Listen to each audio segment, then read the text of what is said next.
gente querida, continuando na nossa exposição de Mateus, só que usando o texto de Lucas 16, nesse parêntese que eu iniciei há mais de 2 meses atrás, e que eu espero todo mundo tenha compreendido e verificado a utilidade dele.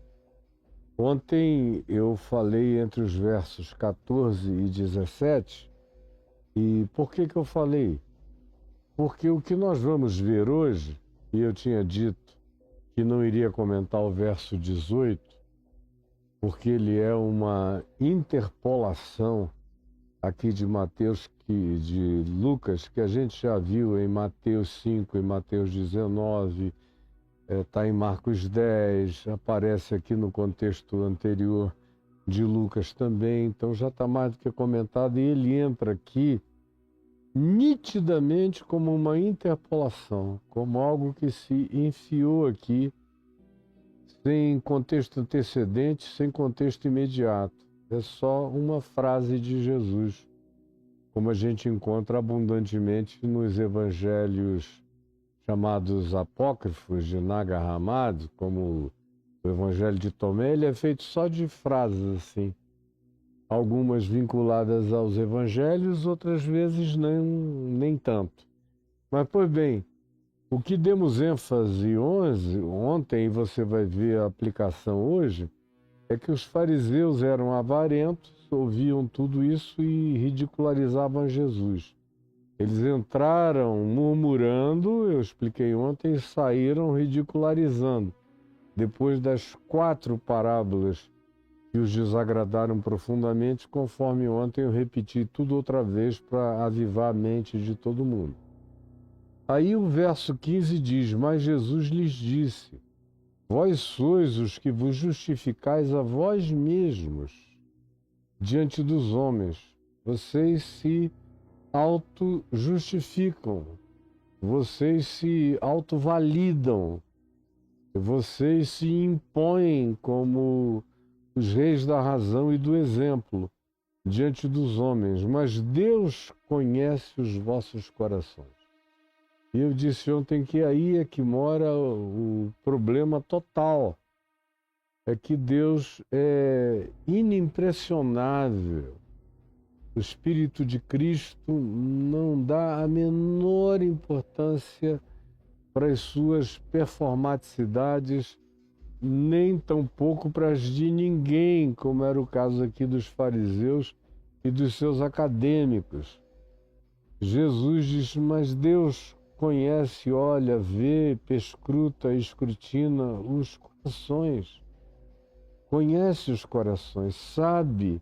E a palavra conhecer aqui é aquele conhecimento de coabitação intrínseca, de sondar aquilo que não se pode esconder, que até quem não tem consciência daquilo que o habita tem que saber que na sua inconsciência daquilo que o habita, todavia, Deus sabe do que você não sabe sobre você mesmo. Ele conhece o seu coração. Pois aquilo que é elevado entre os homens, e aí eu falei um pouco sobre isso ontem, de novo, é abominação diante de Deus. E aí falamos que a lei e o profeta vigoraram até João, a lei de Moisés, até João. Aí acaba aqui. Desde esse tempo vem sendo anunciado o evangelho do reino de Deus, e todo homem se esforça por entrar nele. Eu disse qual é o significado desse esforço. Está gravado aí para você. E é mais fácil passar o céu e a terra do que cair um tio sequer da lei. Mas a lei tinha perdido a sua validade depois de João. Portanto, Jesus está falando aqui da lei em vigor, que é a lei da vida, a lei do amor, a lei suprema, a lei áurea, como Jesus fala em Mateus 5, como Paulo distribui a significação dessa lei do amor e da vida em todas as suas cartas, especialmente escrevendo aos Romanos, aos Gálatas e aos Efésios. como você vê Tiago também se referindo ao Evangelho como a lei da vida, a lei de Cristo, são expressões do Novo Testamento. Não é porque a palavra lei aparece que ela tem que remeter imediatamente para Moisés, porque a gente tem que respeitar a lógica do contexto que diz que a lei de Moisés e a dos profetas vigoraram até João. De lá para cá é outro mundo, é o reino de Deus. Aí vem a interpolação acerca do divórcio, que é uma cunha aqui, mas que não deve interromper a sequência, porque o verso 19 dá sequência ao que está afirmado especialmente no verso 15, sobre esses seres que se justificam a eles próprios, mas que não adianta nada porque Deus conhece a verdade dos corações. E a segunda afirmação é que aquilo que é elevado entre os seres humanos,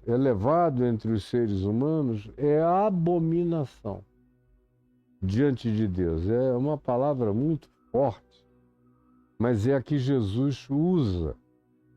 Aí o verso 19 diz: ora, havia certo homem rico, que obviamente está identificado com os fariseus, tanto quanto com os publicanos, que eram homens ricos também. Só que no caso aqui dos publicanos, eles estão seduzidos cada vez mais pelo amor de Cristo. E há exemplos sobejos. E no curso da explanação de Mateus, eu falei sobre vários, começando de Levi, que é o próprio Mateus, autor do Evangelho, que era o maior dos publicanos da Galiléia. E muitos deles estavam vindo ouvir Jesus. Tanto é que Jesus passou a ser considerado amigo dessa gente pelos religiosos. Isso era dito de maneira negativa, de maneira pejorativa, de maneira agressiva. Essa amizade de Jesus com os pecadores, com os publicanos, com as prostitutas meretrizes, com os marginais da vida. E, de fato, Jesus tinha muito mais intimidade, liberdade, tranquilidade e relaxamento no ambiente desses marginais do que perto de qualquer que fosse o religioso. Até mesmo um cara como Nicodemos, que era dos melhores, todavia, ele vai ali, a conversa com Jesus não passa das formalidades teológicas, não entra na intimidade. Com esses publicanos e pecadores, Jesus ouve as intimidades deles e abre o seu coração divino com toda a intimidade na direção deles. Então, prosseguindo, havia certo homem rico que vestia púrpura, que era a cor dos imperadores romanos. Era um emergente que queria parecer com uma grandiosidade mundial. Aí nada identificava mais a grandeza, a capacidade de aquisição de aparatos, ou de demonstrações, ou de estéticas de visibilização de importâncias pessoais, quanto se vestir de púrpura, que era como os Césares, os imperadores romanos se vestiam, e de linho finíssimo, que era outra preciosidade, era se vestir de um linho especial. Era a grife das grifes do ponto de vista de pano, linho e sedas especialíssimas, era o que caracterizava isso. E ainda, e que todos os dias ele mandava fazer jantares, almoços, comidas extraordinárias. O que ele preparava e ordenava como expressão do seu desejo gastronômico de satisfação enorme, era de uma amplitude, de uma variedade extraordinária. Tanto é que a palavra usada aqui é regalar. É mais do que gala, é regala, é uma coisa que chega para além de qualquer que seja a observação positiva e gloriosa de um cotidiano com gala. Esse cara está para além, ele é um superlativo da gala no cotidiano dele, especialmente nos trajes, nos modos, no conforto, nos vinhos, nas comidas, nos prazeres, nas atenções que ele demandava que houvessem para com ele próprio. E aí se prossegue dizendo, Jesus falando, havia também concomitantemente a existência do rico, que é rico e que tem essa descrição de detalhes de roupa, de comida, de bebida, de prazeres, de tudo isso, mas não tem nome. Não tem nome. Esse cara que estava acima de todos os demais seres humanos, que achava que o que ele ganhara já tinha uma autojustificação, porque fora ou herança, ou algum tipo de trabalho oportunista que ele tivera, que concedera a ele ganhos extraordinariamente superiores a todo mundo. Não se diz qual é a profissão, mas se diz que ele amontou acima de tudo que possa se parecer com normalidade, com medianidade, com moderação, com modéstia e com a dignidade da prática natural de uma vida equilibrada. Ele está muito para além disso e não tem nenhuma preocupação com o que possam dizer a respeito desse fato. Nenhuma. Era direito dele, e quem não era como ele, que se danasse, se ferrasse, que vivesse com as próprias consequências. Não era gente. Hoje em dia se diria, entre os sionistas de Israel, que era só um palestino de Gaza, que toda a desgraça que caísse sobre ele estava bem caída. Ou seja, é alguém que não se enxerga, que não se contabiliza. É assim que esse homem que não tem nome, mas que é riquíssimo, e tem uma descrição gloriosa e regalada acerca dele próprio, é definido. Ali ao lado, na frente da casa dele, bem à porta, incomodaticiamente, havia um mendigo.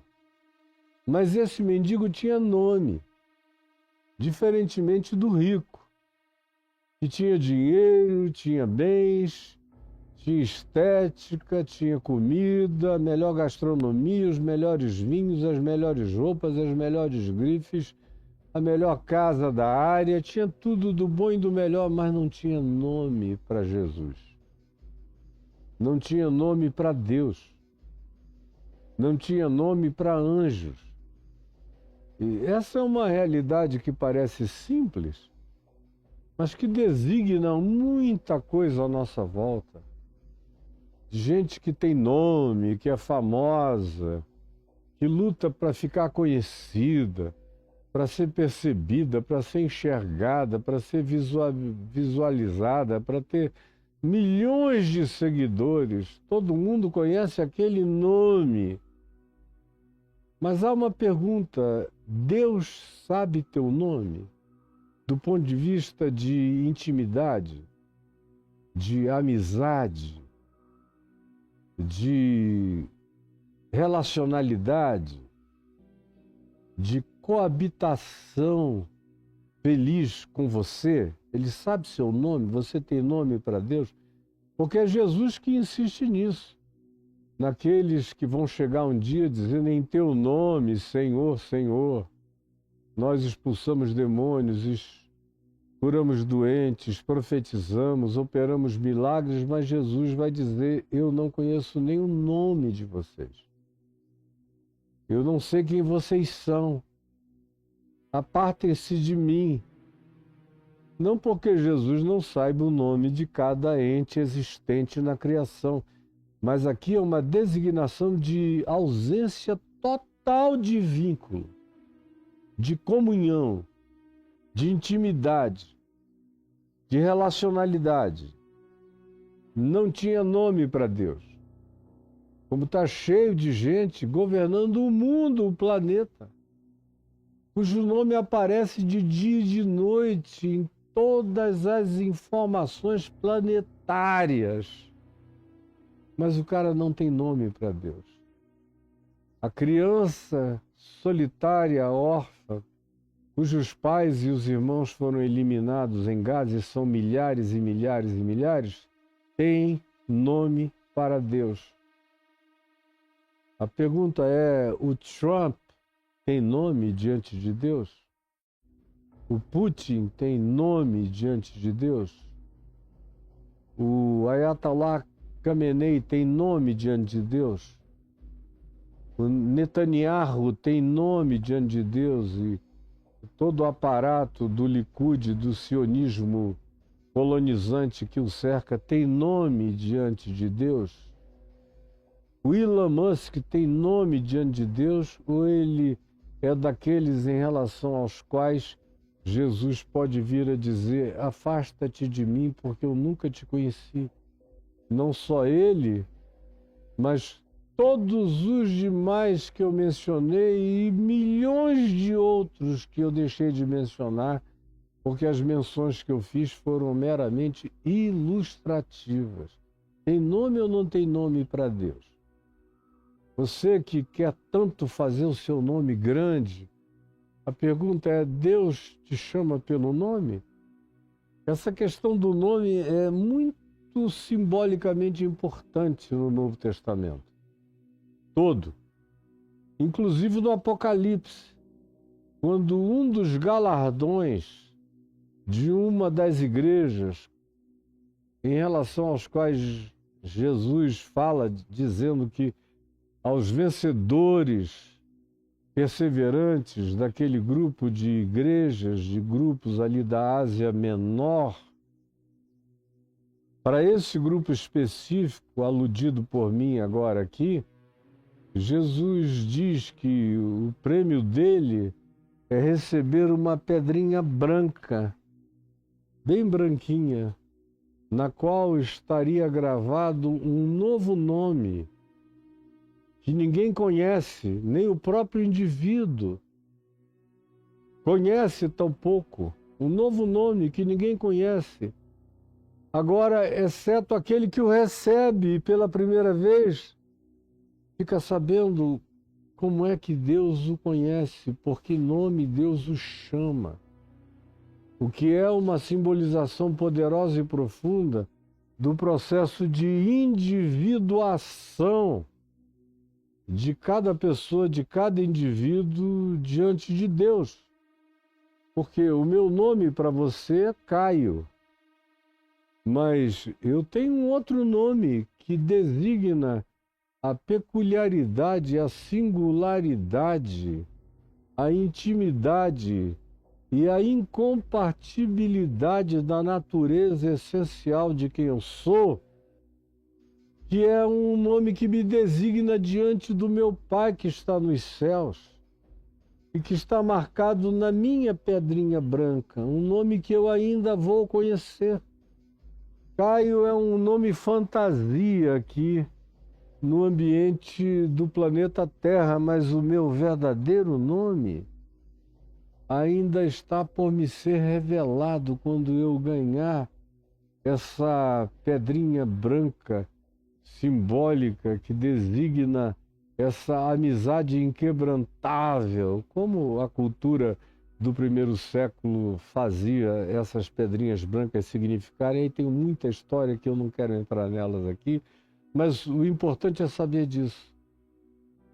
Você tem nome? Deus chama você por algum nome, ou você é só um rico, bem vestido, aparatado e indiferente, invisibilizador da vida dos outros e do próximo, que não enxerga ninguém e nada além do seu próprio interesse, de um narcisismo brutal. Se beija no espelho, se cultua, se adora, e tanto mais quanto você enxergue você mais do que tudo e acima de tudo, menos você enxerga a realidade, a vida, as pessoas, os menores, os carentes, os necessitados. É fato consumado, é como a lei da gravidade. Se você é desse jeito, você será do outro jeito, negativamente falando também. E eu não preciso explicar qual, porque eu já expliquei demais. Pois bem, havia também certo homem mendigo, mas tinha nome, chamado Lázaro, que significa aquele a quem Deus ajuda. Isso é que o nome Lázaro significa. Aquele a quem Deus socorre. Porque o rico está ali, cheio de recursos, socorrendo-se a ele mesmo. Ele tem poder para realizar muitas coisas. Ele só não tem poder para escapar da morte. Você que me assiste aqui, que porventura tenha dinheiro sobrando, tem para comprar juiz, subornar governadores e prefeitos, polícias e autoridades, no mundo corrompido e adúltero de perversidade quanto o nosso, dinheiro compra quase tudo, até que chega o dia da morte. E aí, por melhores que sejam as suas medicinas, e agora tem um monte de rico numa felicidade enorme com essa promessa de que de 2030 em diante só vai morrer quem não tiver dinheiro. Porque quem tiver dinheiro vai podendo acrescentar, bota um coração de alguma natureza, ou biomecânica, biosintética, porque os transplantes dão muito trabalho, são muito morosos, então tem que resolver isso de uma maneira diferente, como coração impresso em 3D, fígado impresso em 3D, e qualquer que seja a tecnologia que venha a ser praticada, e muitas serão praticadas como alternativa. Mas isso é para os ricos, os que se vestem de púrpura e linho finíssimo e se regalam esplendidamente, porque os pobres da terra continuarão morrendo aos bilhões. Isso é uma promessa para um grupo que quer se frankensteinianizar, quer ser o seu próprio Frankenstein, quer colocar a longevidade comprada e adquirida no próprio corpo para continuidade. Tem outros que vão muito mais além e dizem, olha, quando esgotar essa tecnologia de renovação, de continuidade da existência, se eu ganhar mais 100 anos, alguns falam em 200, eu já encontrei gente dizendo, quem sabe, se eu aguentar mais 50 anos, pastor, eu ganho mais 500 com o avanço da medicina. E eu fico olhando, digo, meu Deus, tanta coisa pode dar errado ainda que você se torne um ente completamente biônico. E vejo a viagem alucinada da moçada, porque essa é a expectativa, não é vida eterna, é imortalidade. Vida eterna ninguém quer, vida eterna é de graça. Eles querem a imortalidade. Eles não querem vida eterna porque na vida eterna você morre no corpo e é levado pelos anjos para o seio do Pai. Isso eles não querem.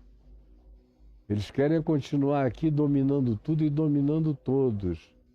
Por isso não lhes interessa a vida eterna, interessa-lhes a imortalidade.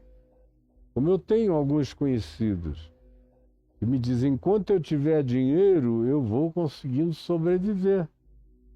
E alguns deles são muito sinceros comigo, são pessoas muito ricas e que não têm fé exatamente, pelo menos ainda não têm, mas me ouvem aqui e ali, conversam comigo de vez em quando. e me dizem, se eu não tivesse toda a grana que eu tenho, eu já teria morrido há 3, 4 anos. Mas enquanto eu tiver esse dinheiro todo, eu vou atrasando, torcendo. Chega 2030. Só que alguns estão padecendo de problemas em relação aos quais 2030 não trará ainda solução. Já são problemas de natureza cerebral, de aspectos neurológicos profundos no cérebro, para os quais não há ainda essa facilitação. Mas esses mesmos me dizem, quem sabe eu consigo até lá fazer um download dos meus conhecimentos, sentimentos, pensamentos, interesses, gostos, e me transfiro para um robô, como eu tenho ouvido pessoas falarem, de modo que o senhor vai ver um robô andando, mas com a minha cabeça. Não vai ser uma maravilha? E eu olho e digo, meu Deus, para mim seria um filme de terror horroroso. Mas eles têm medo de morrer. Portanto, eles não querem falar em vida eterna, que a gente alcança passando pela morte, entrando na vida sem fim. Eles querem a imortalidade, a frankensteinização da continuidade da existência deles. O Lázaro, que tinha nome para Deus, morreu. Morreu. Tanto quanto o rico morreu. Aqui na terra, acabou para os dois. E acabou para o Lázaro, não significava nada, a vida dele não era nada mesmo, na porta da casa do rico. Mas acabar para o rico significou desarranjo, desinteria socioeconômica para a família, para um monte de gente, inventário, partilhamento, divisão de bens, sabe lá, as confusões que acontecem quando ricos morrem. Às vezes o maior problema do rico acontece depois que ele morre. É que ele não está aqui para verificar a calamidade que ele semeou com a riqueza que ele não compartilhou. Mas enfim, o Lázaro, o mendigo coberto de chagas, que jazia à porta do rico, morreu e teve outra finalidade. Ele era aquele carente absoluto que desejava alimentar-se das migalhas que caíam da mesa do rico. É a mesma expressão que a gente encontra aqui no capítulo 15, do filho pródigo na terra distante, que se diz no verso 16, ali desejava ele fartar-se das alfarrobas que os porcos comiam, mas ninguém lhe dava nada. E aqui na casa, na frente da casa desse rico, para o Lázaro, ele desejava alimentar-se das migalhas que caíam da mesa do rico. E até os cães vinham lamber-lhe as úlceras, porque o indivíduo era uma chaga viva. Era uma ferida purulenta, de cima a baixo.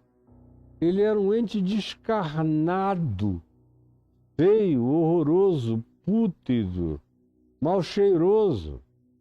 Só que chega um dia que a vida nivela o rico e nivela o homeless, o mendigo, o destituído, o invisibilizado, do mesmo modo. Aconteceu, diz o verso 22, morrer o mendigo e ser levado pelos anjos, por seres de outras dimensões, que aparecem aqui no capítulo 16 de Lucas, quando Jesus manda fazer amigos com dinheiro, que foi o que o rico não fez. Das riquezas de origem iníqua fazei amigos, para que quando estas vos faltarem, esses amigos, esses seres, que no espaço-tempo são pessoas gratas, como aconteceu no contexto antecedente da história do administrador infiel, e depois da morte são anjos, recolhendo você a essa dimensão das muitas moradas acerca das quais Jesus falou. De modo que a recomendação de Jesus é essa. Toda riqueza tem origem iníqua. Não adianta você dizer a minha não tem. A metafísica da própria ideia de riqueza já é iníqua, é perversa. Eu posso ter muito mais do que você, e você pode ter nada em relação a mim, e está tudo resolvido. E é uma prerrogativa minha. O estabelecimento desse valor, desse critério, é uma iniquidade essencial, que está na base de toda a calamidade da humanidade planetária. E você não tem que ser marxista para entender isto, basta ter um olhar econômico de Jesus e do Evangelho e dos profetas do Velho Testamento que falaram sobejamente sobre isso para entender que essa consciência tem milhares de anos de percepção. Ela não tem nada de novo, a menos que você queira criar um problema para fugir da confrontação. Portanto, Jesus diz: se você tem riquezas, faça delas o melhor uso possível. Faça amigos com elas, ajude pessoas, socorra, diminua o agravo na vida de quem vive de dívidas e de carências e de necessidades ou de destituições, para que quando acabar tudo, as riquezas, a energia, a vida, a saúde, cessar tudo, e você não tiver mais nenhum recurso, nenhuma reserva mais, ou nenhum poder amealhado, tenham qualquer força de socorro ou de solução na sua vida, esses amigos, sejam humanos gratos, como no contexto, ou sejam anjos de Deus, vos recebam nos tabernáculos eternos. E aí, quando Jesus alude aos tabernáculos eternos, ele obviamente está fazendo a projeção dos amigos que eu devo aprender a fazer, vinculadamente a esses seres espirituais que vêm ao meu encontro. E como já se diz que o anjo do Senhor habita ao redor dos que temem ao Senhor e os livra, também é recorrente na Bíblia esse ser levado por anjos para a glória de Deus. É uma imagem recorrente, repetida, e por Jesus também. E aqui, no espaço de poucas coisas, no mesmo ambiente, na mesma conversa, com o mesmo público, no mesmo auditório, Jesus dá uma continuidade. Eu vos recomendo, se vocês têm riqueza, se são ricos, que vocês façam amigos, que vocês usem da melhor maneira possível esses recursos, para que quando a vida chegar e zerar tudo, vocês tenham feito amizades acima do espaço-tempo, para serem recebidos nos tabernáculos eternos, tenham praticado tanta graça de bondade na vida, que tenham feito amizades com anjos. Não tem nada melhor do que você, em Cristo, saber que você tem amizades de milhões de seres espirituais, como diz Paulo, de principados e potestades, que aprendem a sabedoria de Deus com as práticas da sua vida, de acordo com o que Paulo diz escrevendo aos Efésios. Portanto, ao morrer o mendigo, é levado pelos anjos para o seio de Abraão, que é uma expressão judaica. É uma expressão judaica, não é uma expressão gentílica. Eu não vou chegar ali na Praça dos Três Poderes e dizer: gente, vocês precisam se preparar para quando partirem irem para o seio de Abraão. Isso era muito interessante no primeiro século, falando para um público composto praticamente de 100% de judeus. Uns sem pedigree, e outros com pedigree. Uns extremamente autojustificados e arrogantes e outros invisibilizados pela sua pobreza, ou pela sua condição moral, ou pelo desprezo e rejeição que recebiam, tanto faz. No fim, tudo dá na mesma. Mas, exceto o resultado, aconteceu. Aconteceu. Se aconteceu, recai sobre o mendigo, tanto quanto vai recair sobre o rico. Já recaiu, aconteceu que ele morreu e foi sepultado. E aconteceu que o mendigo morreu. E olha o resultado diferente. Não se esqueçam que a gente falou aqui, lendo o texto de Lucas 16:15, Jesus disse que aquilo que é elevado entre os homens é ser poderoso, rico, se vestir de púrpura, apresentar os seus relógios, suas grifes, suas roupas, suas capacidades, seus carros, seu poder de prosperidade. Vai morrer e vai ser sepultado, é só isso. Não tem vida. Vai cair no silêncio do Seol, no imediato físico.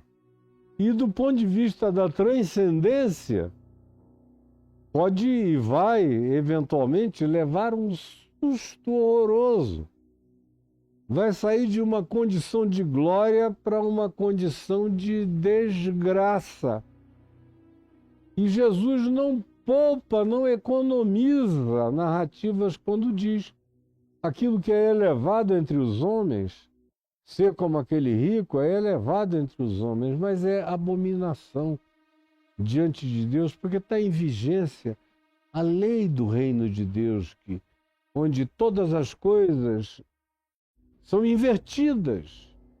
E Jesus disse: não pense que vai haver uma mudança, não vai cair nem um i, nem um tio dessa nova ordem da manifestação do evangelho da vida, da lei da vida no reino de Deus.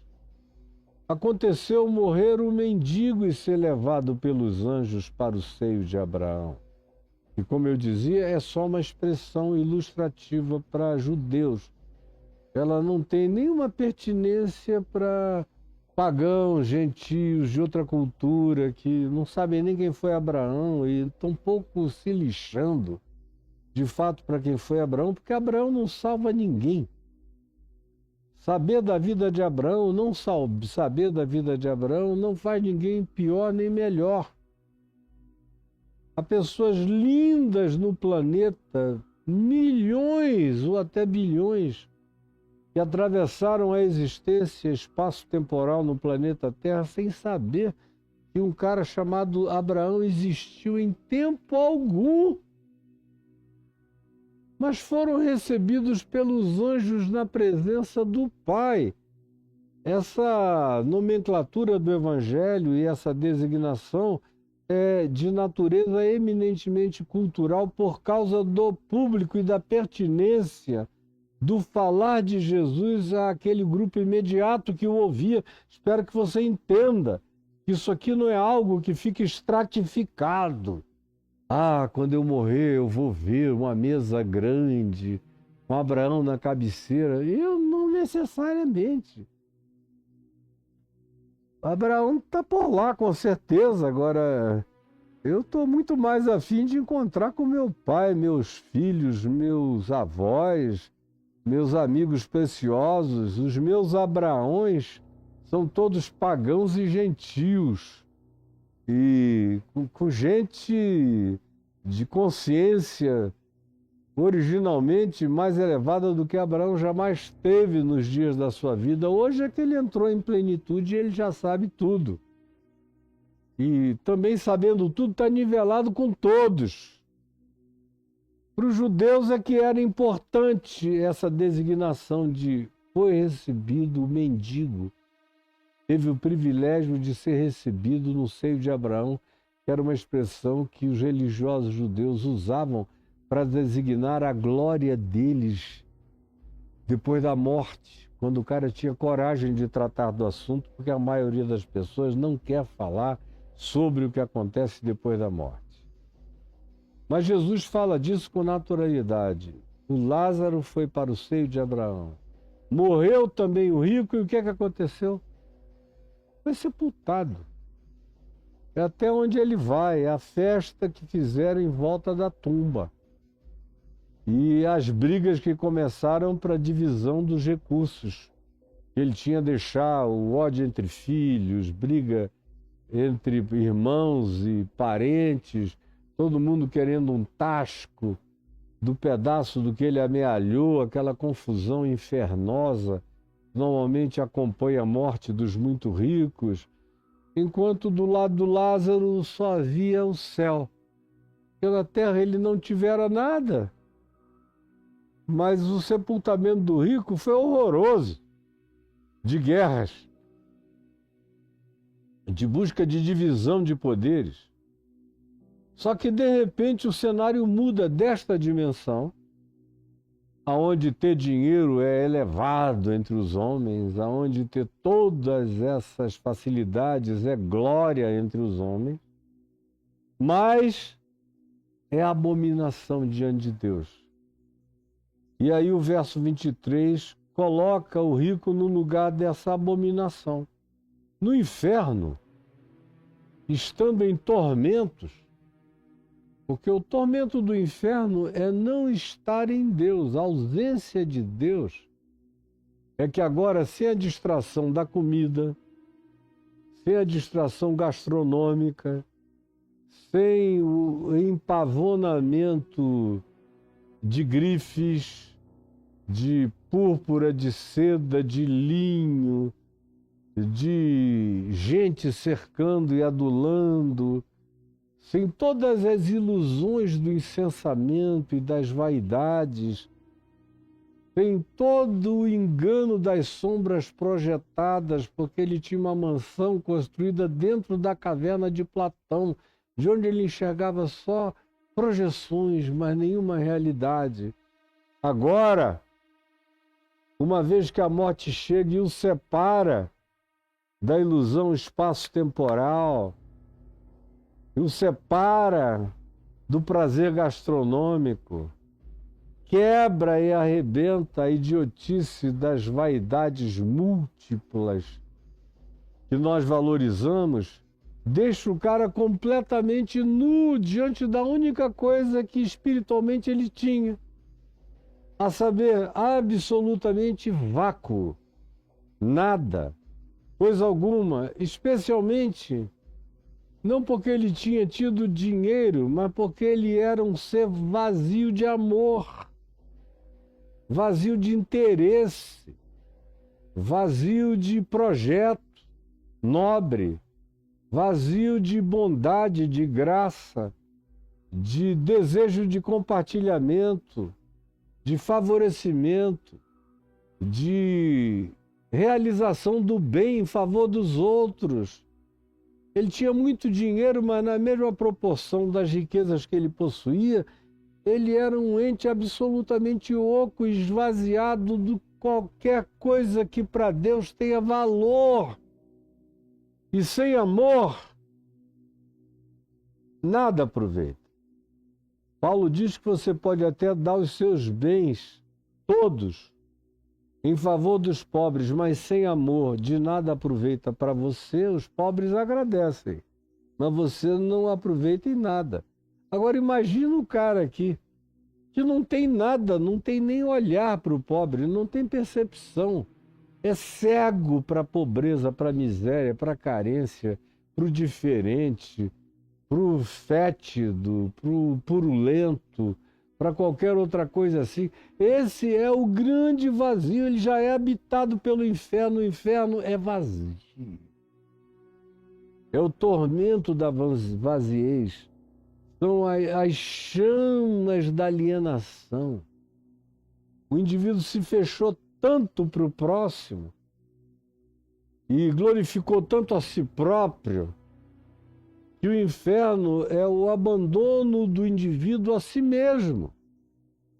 Já que você disse que você se bastava, Baste-se. Baste-se então. E aí é solidão absoluta, é tormento, é angústia, é memória de todo desprezo, de toda idiotice. Já não há mais os elementos distrativos, já não há mais as psicologias da ilusão, não há mais as memórias das miragens e das fascinações. Com a morte, tudo isso desaparece. Você entra em estado de natureza essencial total e, nesse caso, destituído de amor e de tudo quanto faz o ser um ser para Deus. É o que acontece com ele. E o rico experimenta, portanto, essa vaziez absoluta. Então ele começa a clamar. Ele levantou os olhos no inferno, atormentado por essa vaziez absoluta, pelas chamas dessa agonia. Não tem nada que doa mais do que o vazio. Pelo menos na minha experiência até o dia de hoje, eu não conheci nada na existência que fosse mais perturbador do que o vazio existencial. Foi em razão dele que, desde 13 para 14 anos, eu comecei a ter pulsões de morte, de vontade de desaparecer, de morrer, por causa da angústia de um vazio que foi crescendo, crescendo, crescendo, crescendo, crescendo. E quando me atingiu aos 18 anos e meio, antes dos 19, já estava tão insuportável que eu não queria mais viver. É um tormento, você quer correr, abandonar a própria vida, o próprio corpo. Você quer sair da própria existência. Tudo que você gostaria era de inexistir diante daquele inferno de oquidão, de vaziez, de fogo de nada, atormentado por aquilo onde não existe recurso de satisfação nenhum. Tudo está consumido. Para quem não está consumado, está tudo já consumido. E não há nada que se possa fazer a respeito. Portanto, ele olha no seu tormento e ele vê de longe a Abraão e a Lázaro no seu seio. Voltando, repetindo, é só uma imagem judaica. Não fique imaginando que isso aqui é literal. É só uma construção, assim como a parábola do filho pródigo parece mais com literalidades da vida do que isso aqui.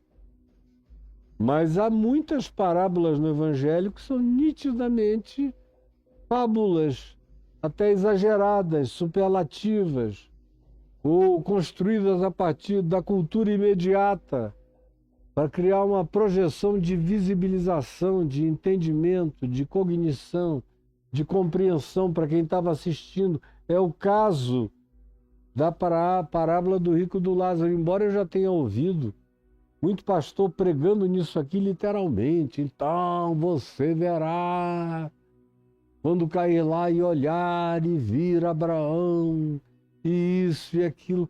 Meu Deus! Se você partir agora, você vai encontrar é com Jesus, não é com Abraão.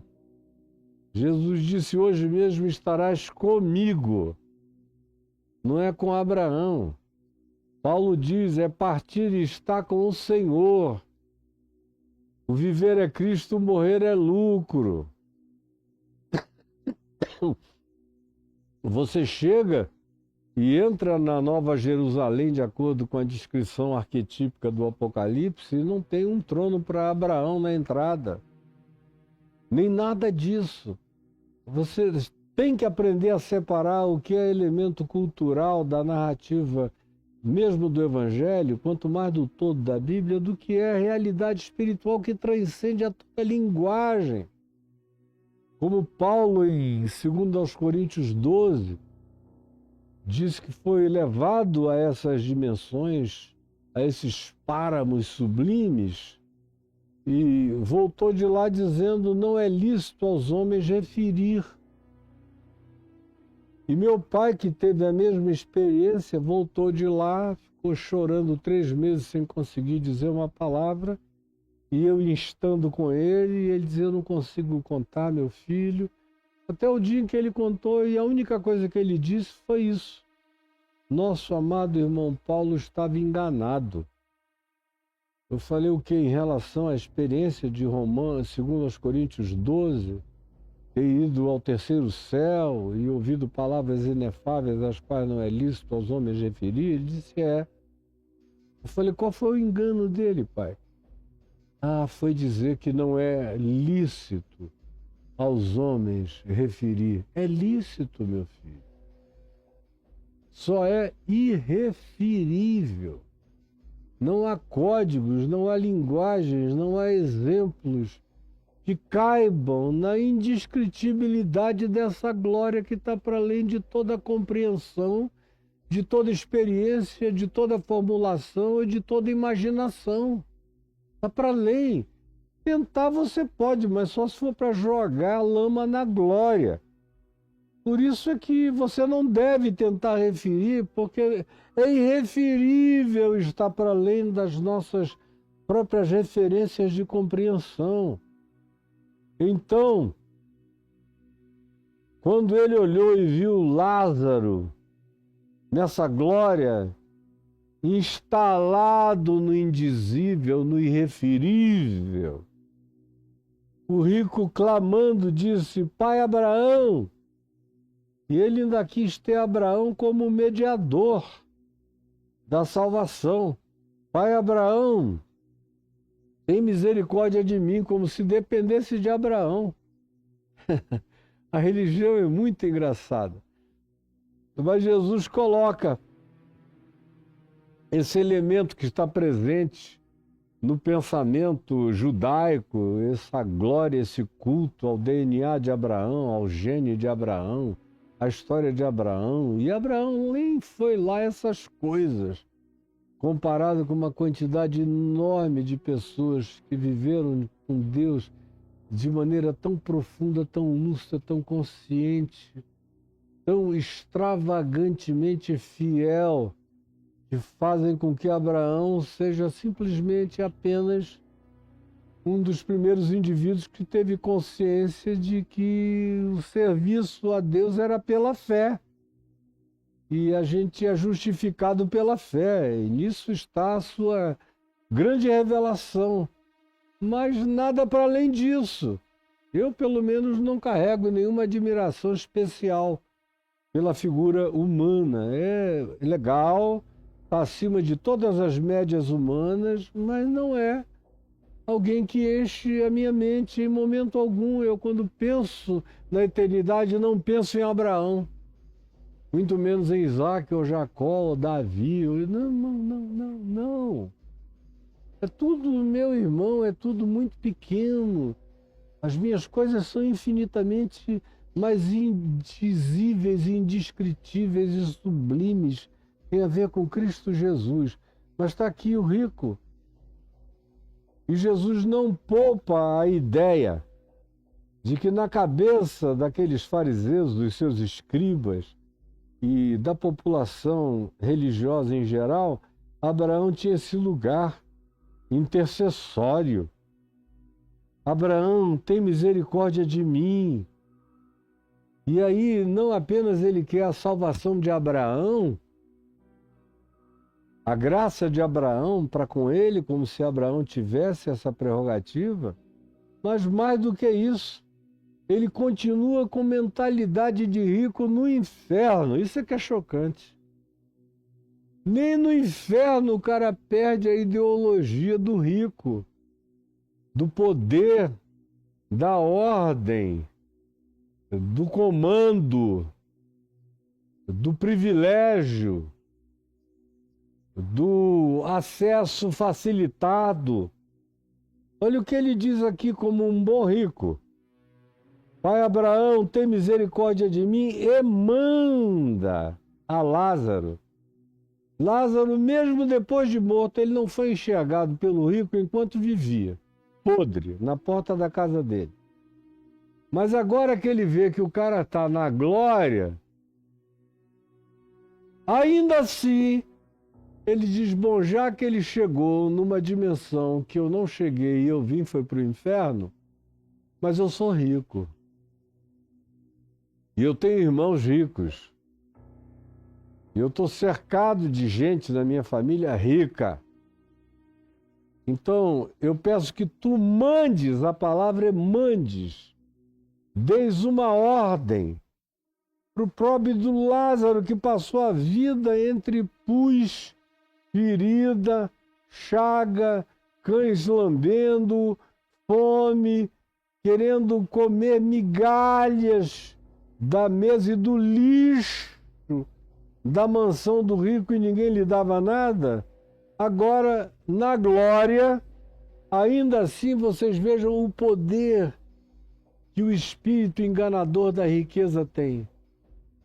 Quando o espírito de Mamon entra na gente, quando o espírito do poder da riqueza entra na gente, o cara acha que pode mandar ordens até para anjos. Acha que pode mandar ordens para Abraão nos céus. Acha que pode subornar realidades espirituais. Acha que a vida continua a seu serviço mesmo depois da morte. Manda Lázaro.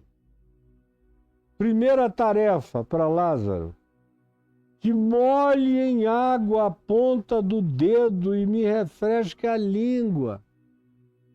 É muito abuso do rico que não perde a mentalidade do rico nem no inferno, cara. Supostamente o inferno tinha que ter um papel terapêutico na vida das pessoas.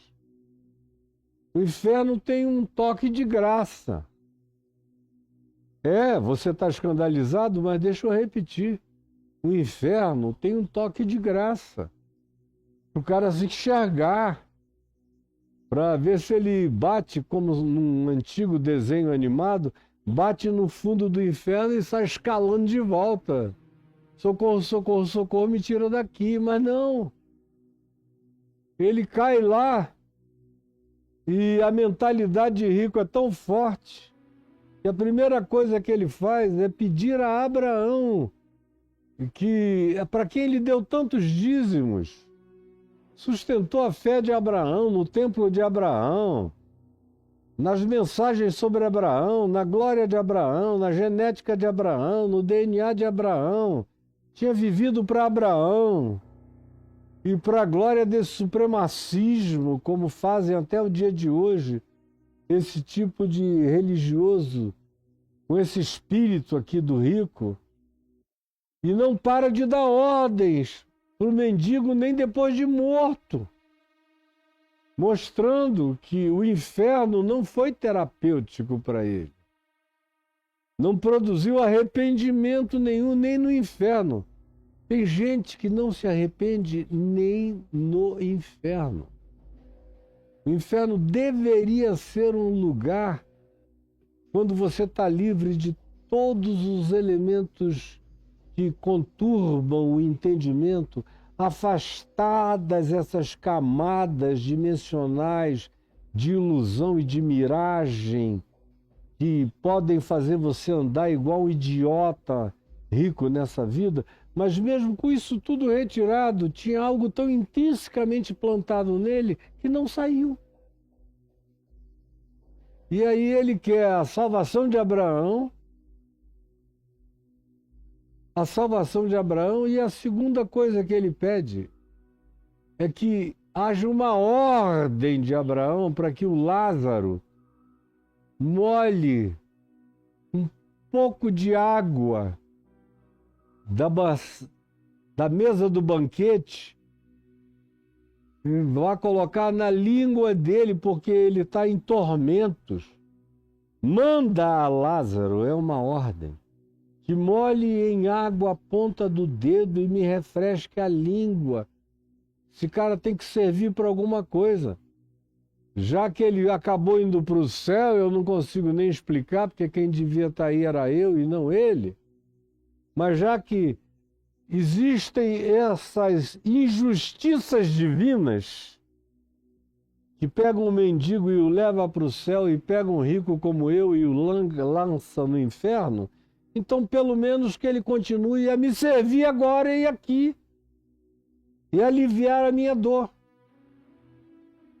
Essa é a maior miséria de um rico, é não conseguir cair em si nem no inferno. O filho pródigo caiu em si na miséria.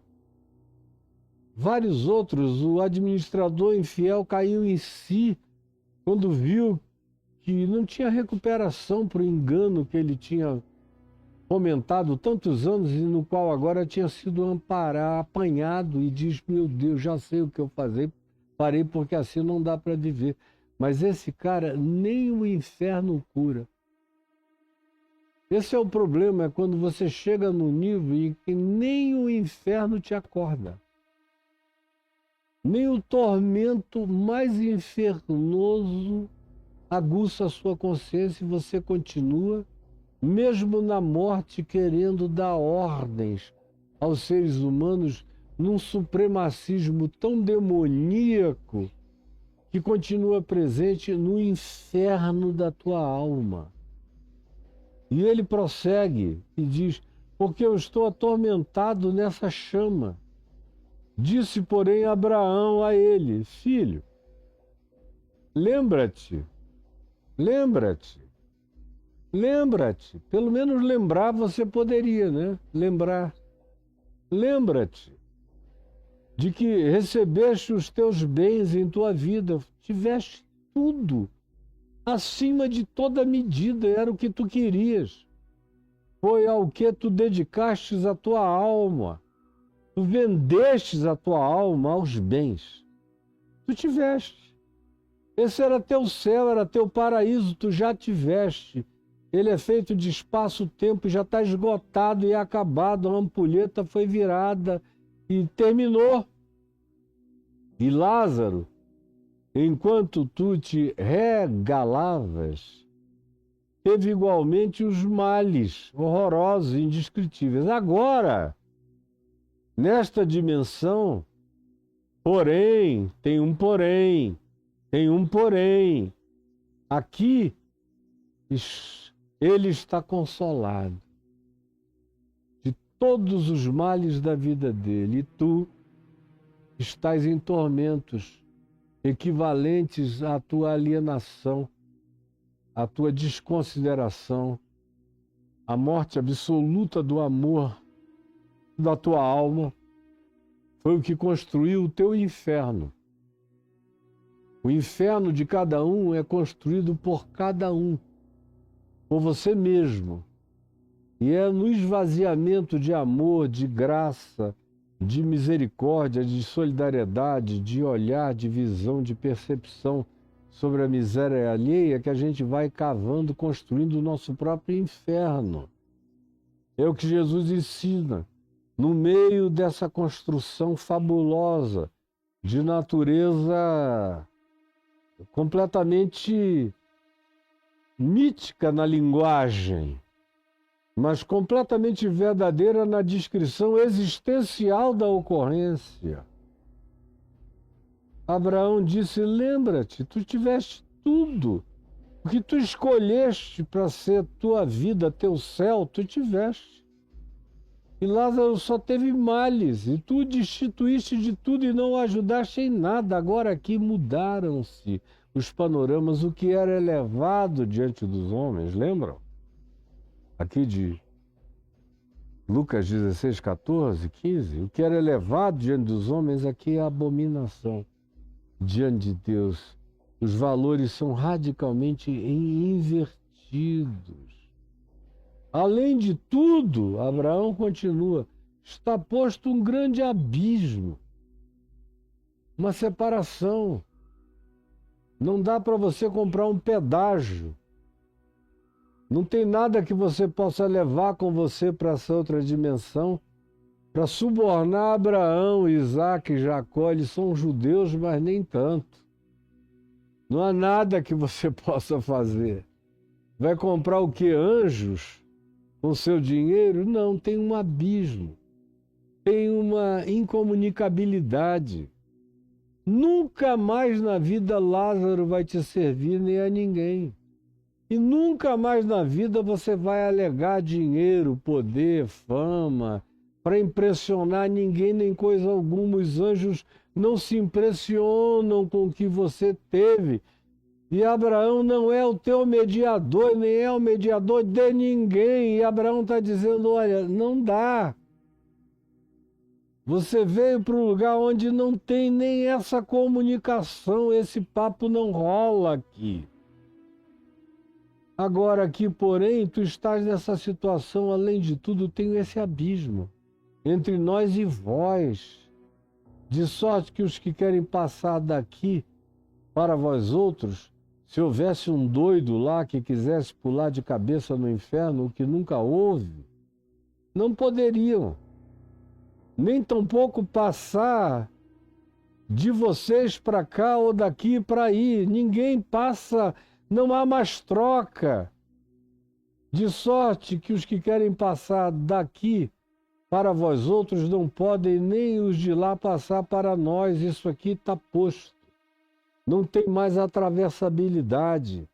Isso tem que ser resolvido no dia chamado hoje, enquanto nós estamos a caminho, como Jesus disse, enquanto tu estás a caminho. Resolve, resolve, resolve, resolve com teu próximo. Então replicou o rico. Tem uma réplica no inferno. Pai, é Abraão, a quem ele se refere como pai, não é Deus. A religião não tem a Deus como pai, tem a Abraão, tem o pai Calvino, tem muitos pais, mas o pai Abba nunca esteve presente na vida dele. Então replicou, pai, eu te imploro que o mandes à minha casa paterna. Ele agora implora. Ele mudou o verbo, e ao invés de dizer manda, ele agora diz eu imploro. Mas não há diferença na troca verbal. Eu imploro que o mandes, ainda assim é o Lázaro a serviço do rico, mesmo depois de morto. Você acha que o seu dinheiro vai comprar o que para você? Nesta existência você ainda consegue muita coisa, mas vai chegar uma hora em que o teu dinheiro não serve para mais nada. Eu estou vindo do Egito, das pirâmides monumentais, das maravilhas de Luxor, de Karnak, do templo de Osíris e Horus, do templo de Osíris, de Abu Simbel, de tantas coisas gloriosas que o ouro, o dinheiro e o poder e as tecnologias de outra natureza, inclusive, conseguiram realizar. Mas, meu Deus, eles foram sepultados com todos os bens que eles possuíam, os faraós, e a primeira coisa que aconteceu é que os ladrões escavaram e roubaram. Só se achou de Tutankhamon, que era o mais pobre de todos, e foi o único que remanesceu. Os outros todos desapareceram. Não há nada que se possa fazer com o seu dinheiro. Se você não ajudar os pobres hoje, não adianta nem dar dízimo, porque é uma barganha desprezada por Deus. Quer ajudar a Deus? Quer agradar a Deus? Socorra seu próximo. Esse é o princípio do Evangelho. Qualquer outro caminho é mentira da religião que você segue e vai continuar se enganando assim se quiser. Pai, eu te imploro que o mandes à minha casa paterna, porque eu tenho 5 irmãos, para que lhes dê testemunho de que viver aquele estilo de vida coloca a gente na não vida. Manda ele lá. Agora, o coitado que entra na glória de Deus, no descanso de Deus, tem que ficar a serviço do capricho do rico. Reencarna ele, o transforma-o numa assombração, ou, como Jesus inferiu, ressuscita o Lázaro de entre os mortos. Afinal de contas, de acordo com João, no capítulo 11, haveria um outro Lázaro, cujo nome significa a mesma coisa, Deus ajuda, irmão de Marta e de Maria, que veio a ser ressuscitado por Jesus, mais adiante, na véspera de Jesus morrer. Coincidentemente, o nome do outro também era Lázaro, e o desse aqui também é Lázaro. E aquele lá de João 11 ressuscitou, e esse aqui de Lucas 16, a inferência, a depreensão em relação ao que Jesus falou é que não se tratava de reencarnação, nem de uma manifestação mediúnica, mas sim de ressurreição, que era a única categoria com a qual Jesus trabalhava e tratava. Aí ele diz, manda que ele vá dar testemunho. Aí Jesus não pensa em reencarnação, nem fala mediúnica, nem nada dessa natureza ou de qualquer natureza.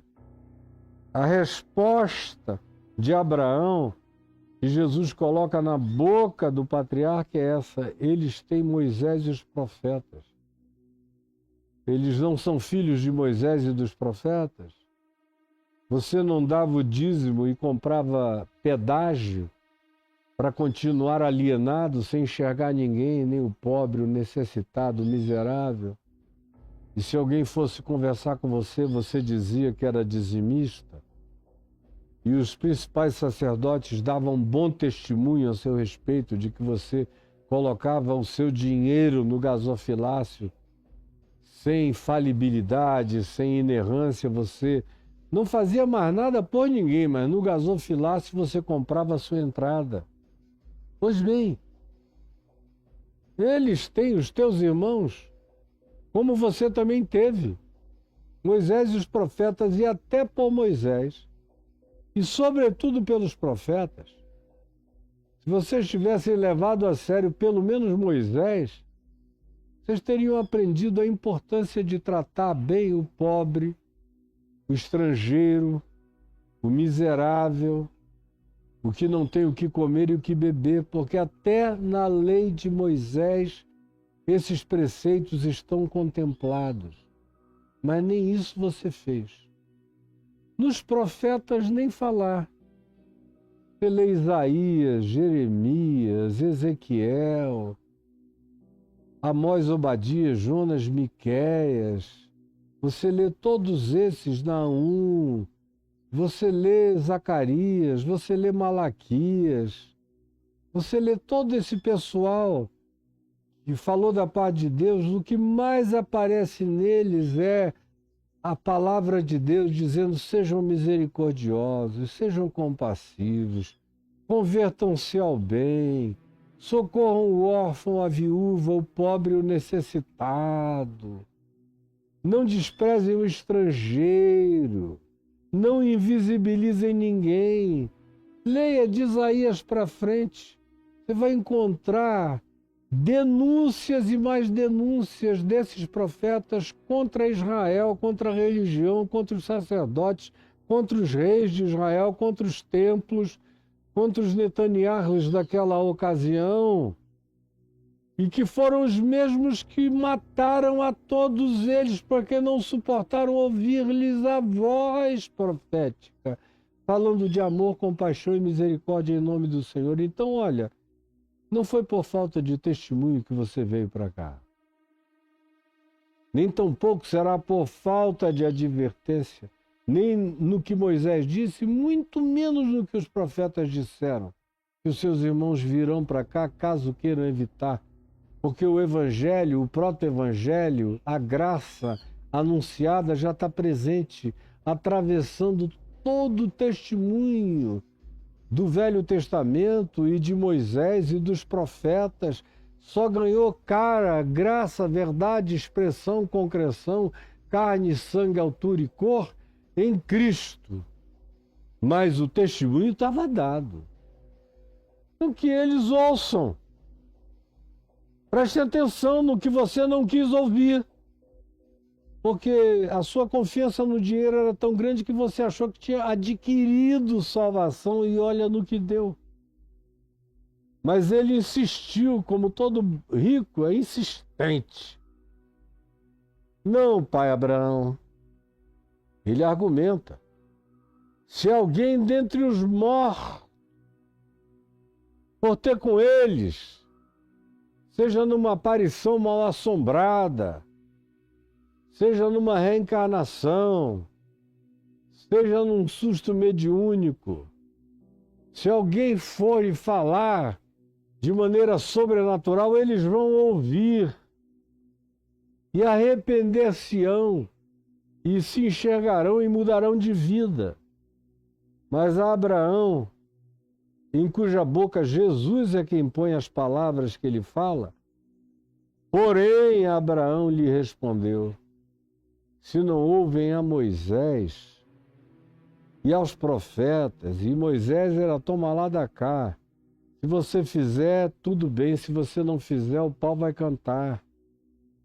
Se nas condições mais toscas e explícitas eles não quiserem ouvir como você não quis ouvir, e se na candura apaixonada dos profetas, gritando e chorando e implorando que o povo os ouvisse, não quiserem ouvir, eles já definiram quem eles são, de que natureza eles são, jamais se deixarão persuadir, ainda que. E aí é uma alusão de Jesus.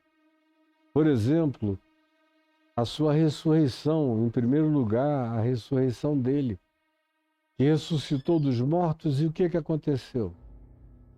Os judeus se converteram, os fariseus, os sacerdotes, as autoridades do templo se converteram, estão convertidos, creem em Jesus, não então, não durante a história e não hoje. De modo que Jesus disse, nem a ressurreição dos mortos vai fazer essas pessoas mudarem de opinião, porque o coração deles já está pré-definido e pré-inclinado. Não se deixarão persuadir, mesmo que alguém ressuscitado de entre os mortos apareça e pregue a eles. Mesmo que saia da tumba anunciando a boa nova da graça do arrependimento, o coração deles não vai mudar, porque existe um culto instalado, enraizado a Mamon, que eles, na ilusão do espaço-tempo, não conseguem nem conceber o que você está dizendo. E aí eu concluo falando de mim mesmo aqui. Meu Deus, nada podia ser mais óbvio sobre Jesus do que eu pregando o Evangelho. Porque eu não cito ninguém, eu não vou procurar o que reformadores disseram, nem os pais da igreja, nem os pensadores. Você nunca me viu citar Agostinho, nem Tomás de Aquino.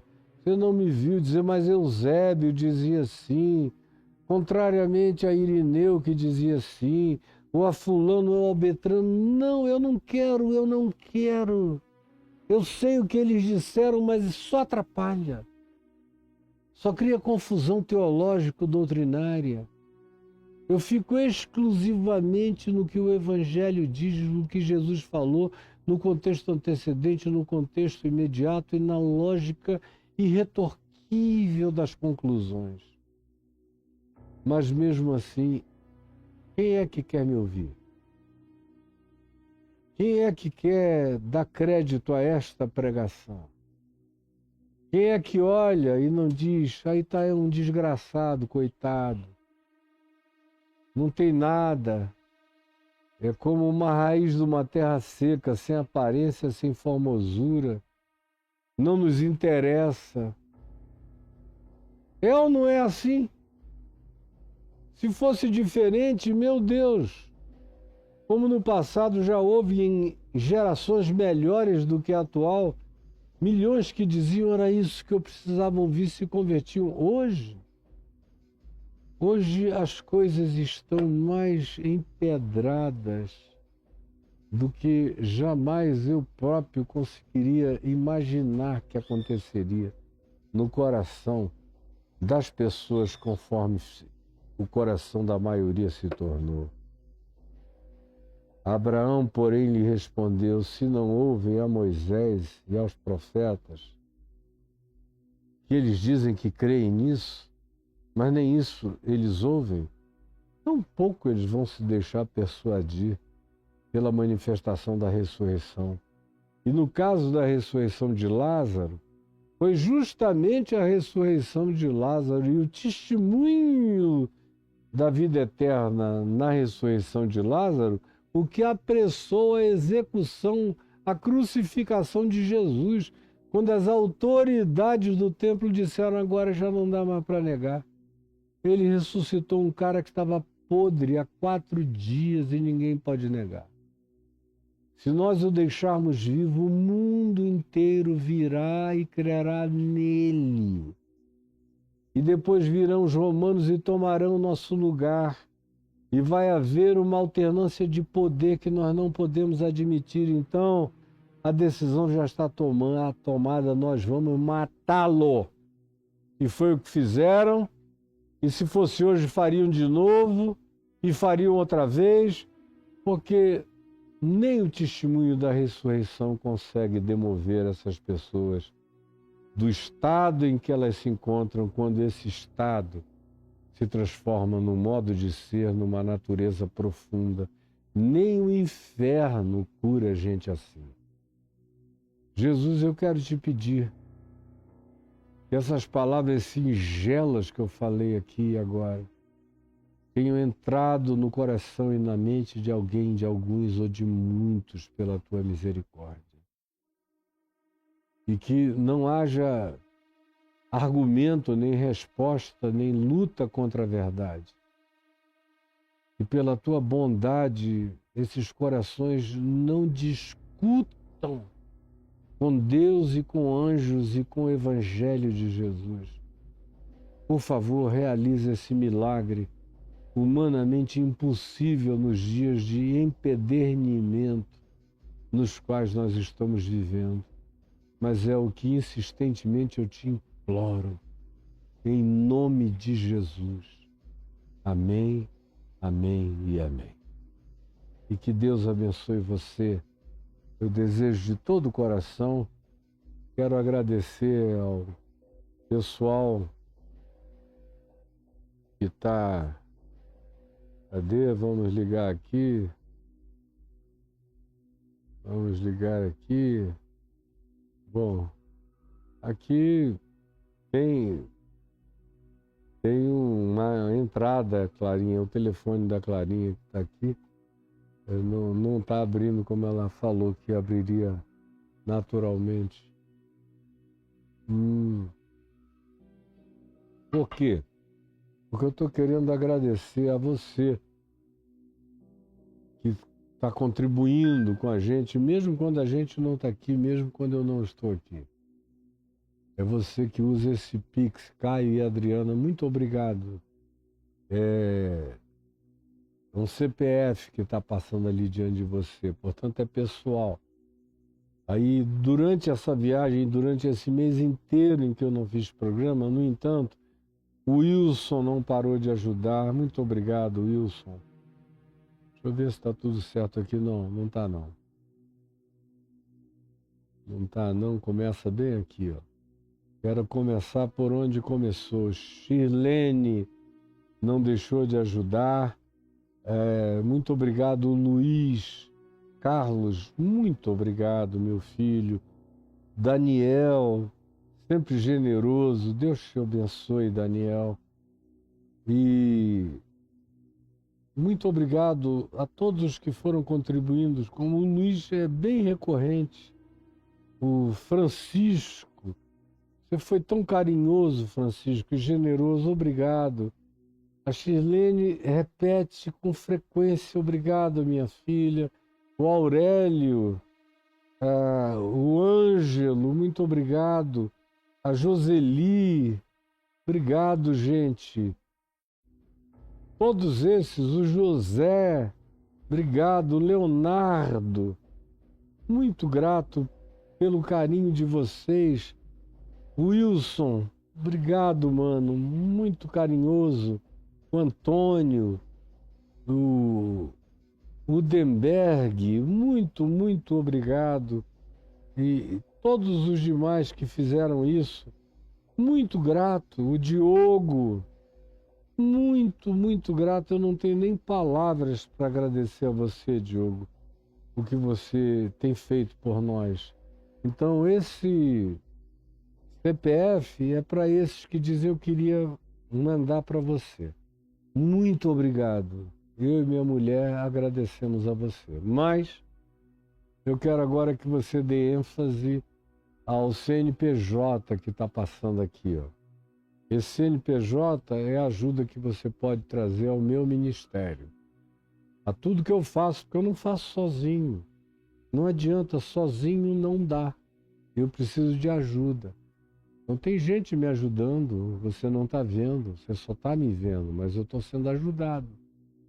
E tem um time atrás de mim, não apenas em Brasília, mas no Rio, em São Paulo, capital, no interior, e no interior de Santa Catarina e na capital. Tem gente me ajudando, hoje tem gente me ajudando na Flórida, fazendo coisas importantes para mim. Muito obrigado por quem faz voluntariamente, como a querida Emily, que é uma filha amada, e por todos os outros que se dispõem a fazer, mas que eu tenho que ajudá-los. Eles têm família e precisam comer, beber como todo mundo nessa vida.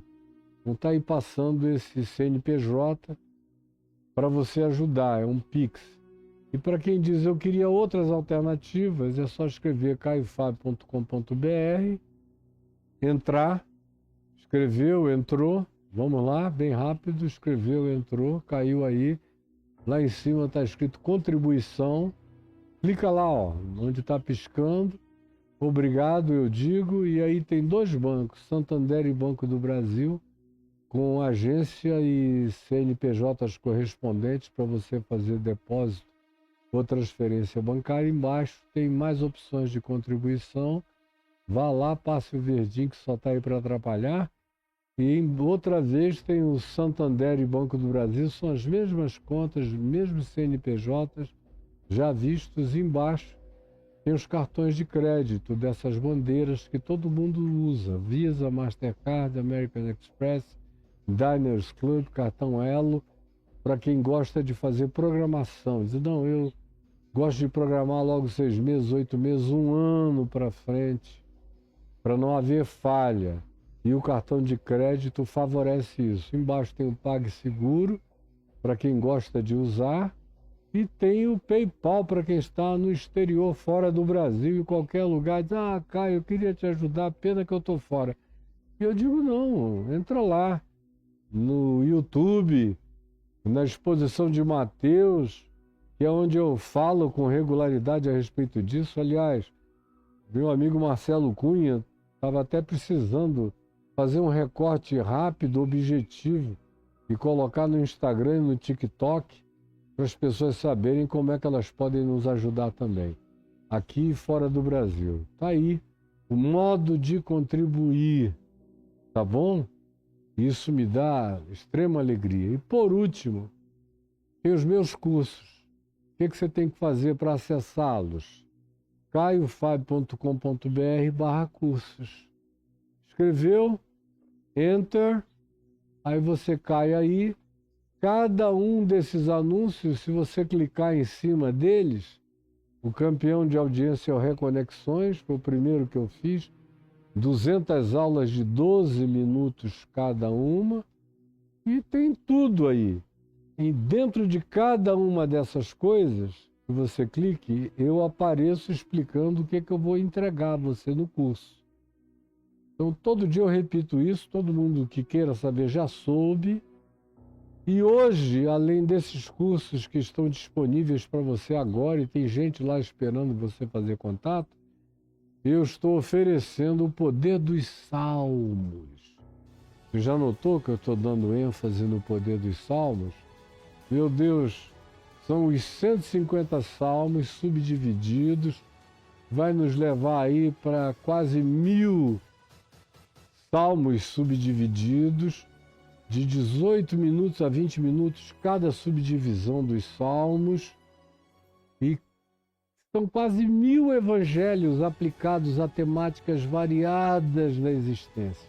A tudo que você disse, eu não pensei que o evangelho tinha uma palavra acerca desse fato.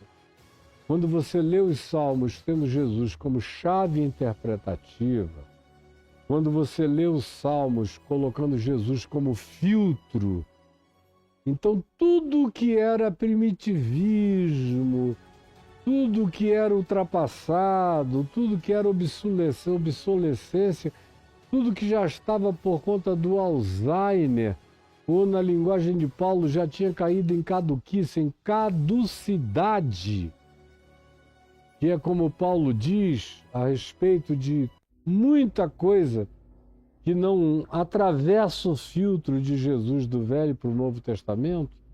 E eu digo também no Novo Testamento, até as cartas dos apóstolos tem que passar pelo filtro de Jesus, a chave hermenêutica, até as cartas de Paulo, ou de Pedro, ou de Judas, ou de Tiago, tudo tem que passar por ali. Tem que ser coerente com Mateus, Marcos, Lucas e João, onde mais explicitamente Jesus trouxe o ensino dele. Se você não fizer essa viagem por dentro de Jesus, a chave hermenêutica, que é um dos cursos que está aí, que foi o segundo que eu gravei, o primeiro foi o Reconexões, o segundo foi Jesus, a chave hermenêutica, para ensinar você a como pescar. Então, usando essa consciência de Jesus como chave hermenêutica, você lê os salmos e eles, meu Deus, se transformam em evangelhos com aplicativos extraordinários para o cotidiano da nossa existência. Peça o poder dos salmos, escreva aí agora. O pessoal está lá esperando você escrever e dizer eu quero, como é que eu faço, e vai receber todas as instruções. E que Deus abençoe você. É o que eu desejo de todo o meu coração, em nome de Jesus. Amém, amém e amém.